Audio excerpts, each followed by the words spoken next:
The knife harshly prodded into his wound.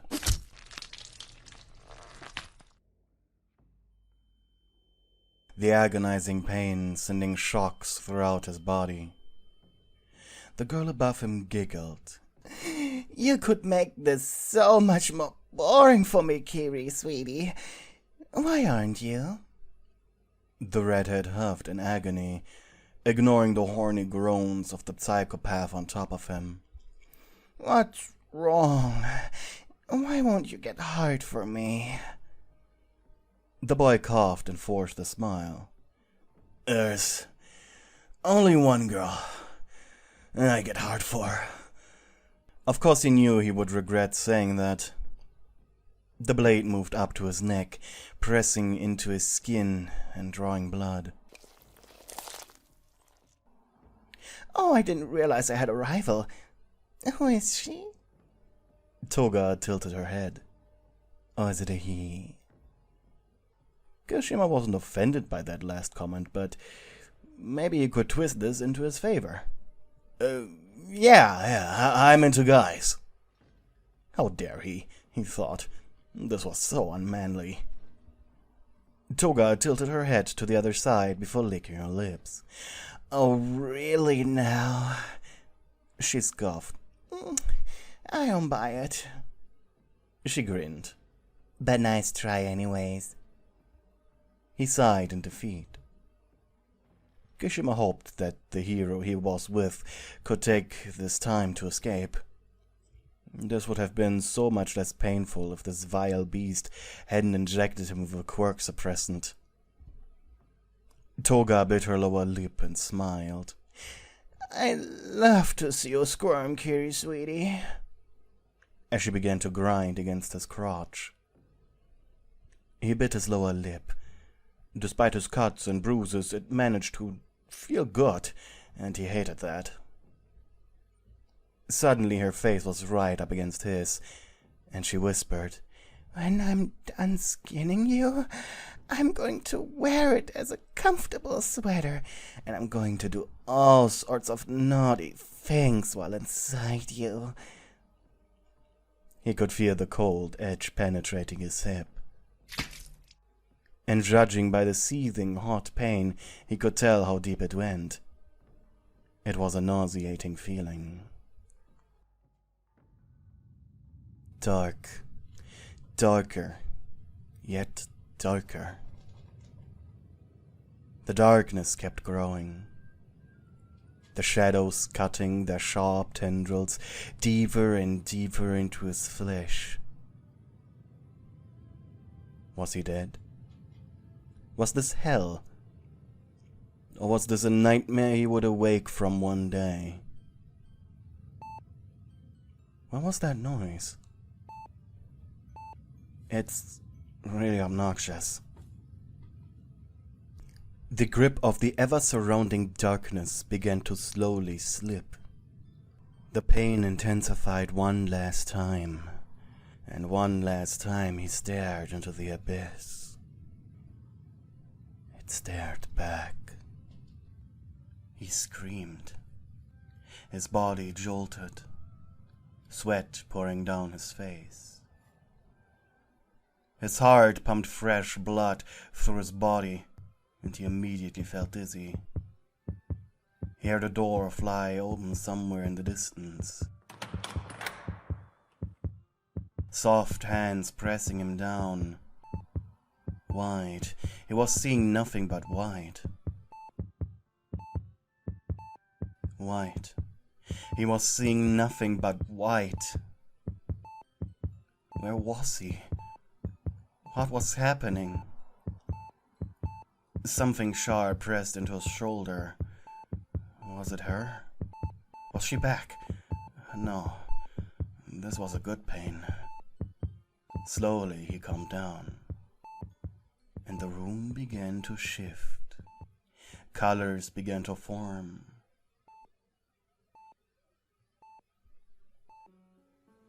Shapes began to make sense. First he looked to his left. A figure in white stood there with needle in hand, a soft smile on their face. Slowly he looked to his right.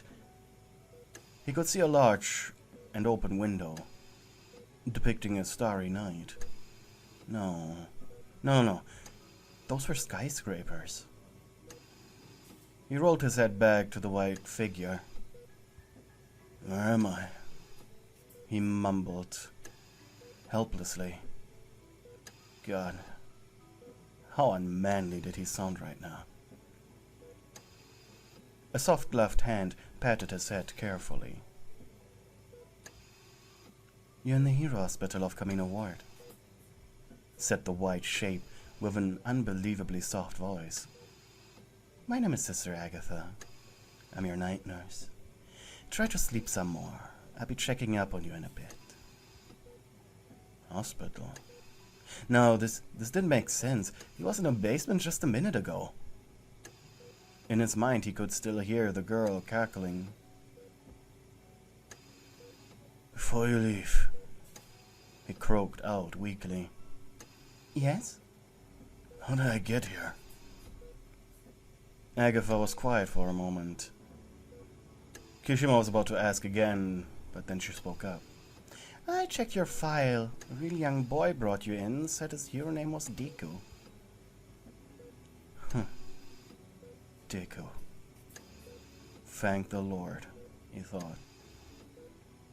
We needed to stitch you up quite a bit. Good thing your professional hero's license comes with free hero healthcare. She chuckled. It was obvious.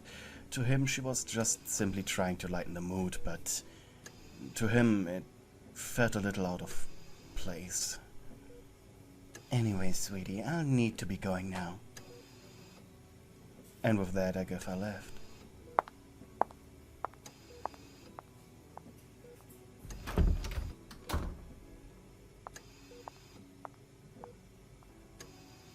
Kirishima didn't think or say anything for at least 10 minutes.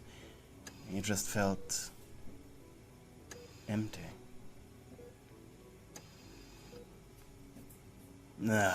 God damn it.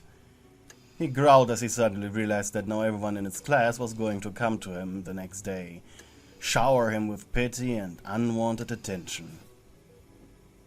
He slowly moved his hand behind his head and stared at the ceiling. At least, so he hoped, you would be there. Your presence would certainly make him feel more manly.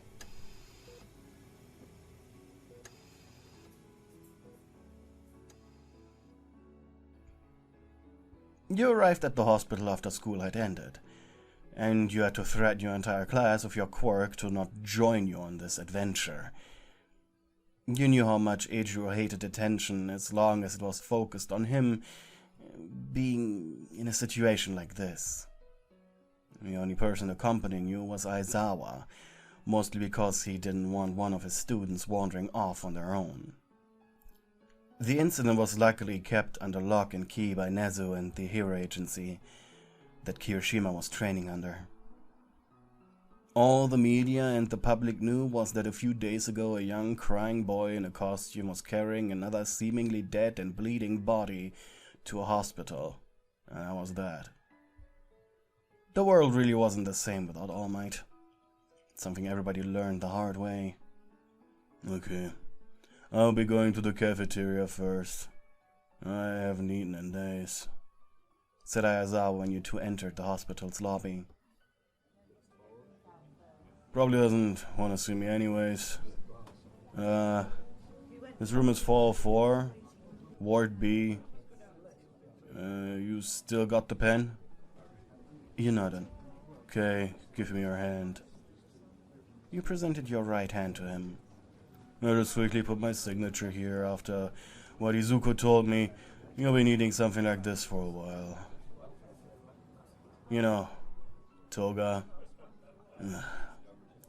Hate that.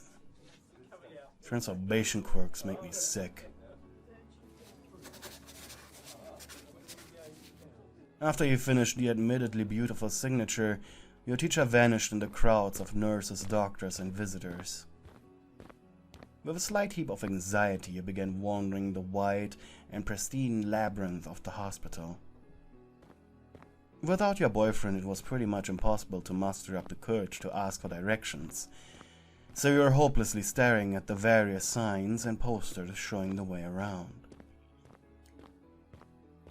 And when you finally had reached Ward B, room 404, on the 4th floor, you not only sighed in relief but also in anger, as you realized you had actually passed that door twice before.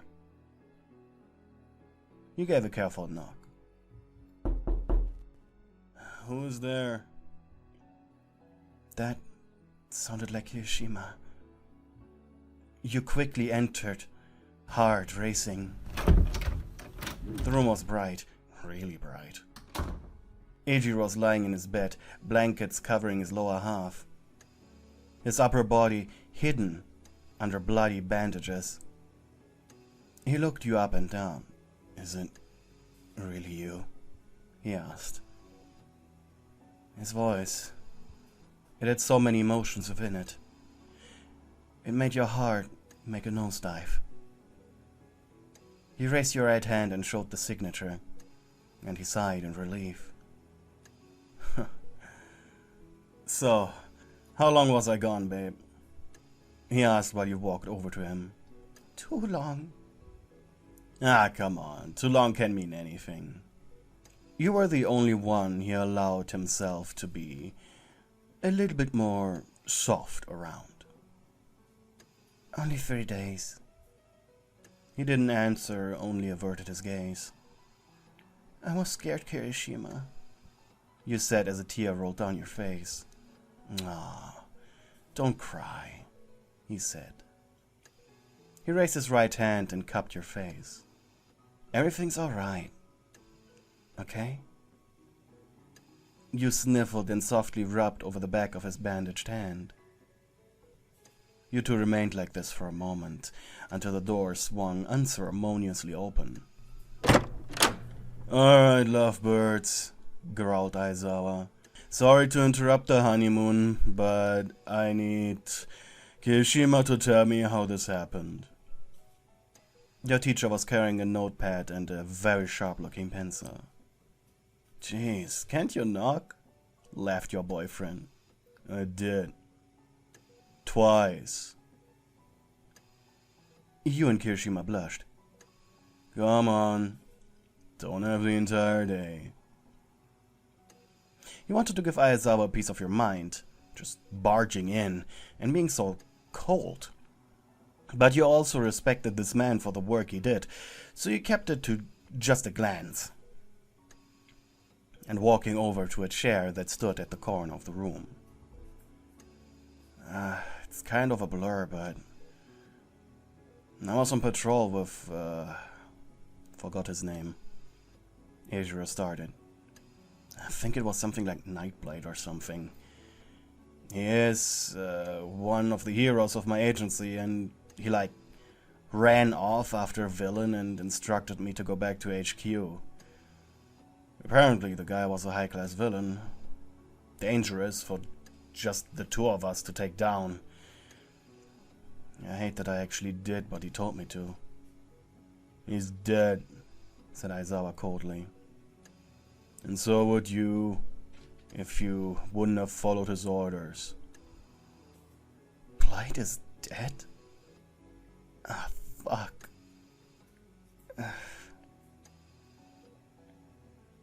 While on my way back to the agency, I got jumped by the shadow guy who got me into their little hideout before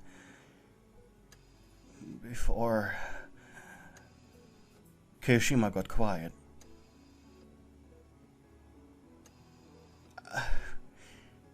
Is this how Bakugo felt? Your teacher gave a quick cough to make Kirishima continue with the story. Fine, I get it. That purple fart cloud teleported me into some dumb basement with this blonde girl, and she... Oh, fuck, she...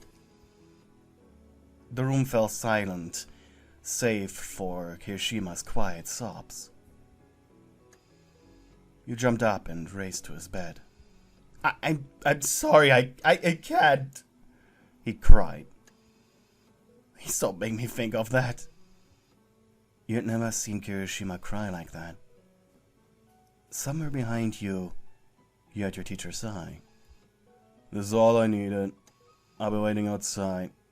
Don't make it too long, you two.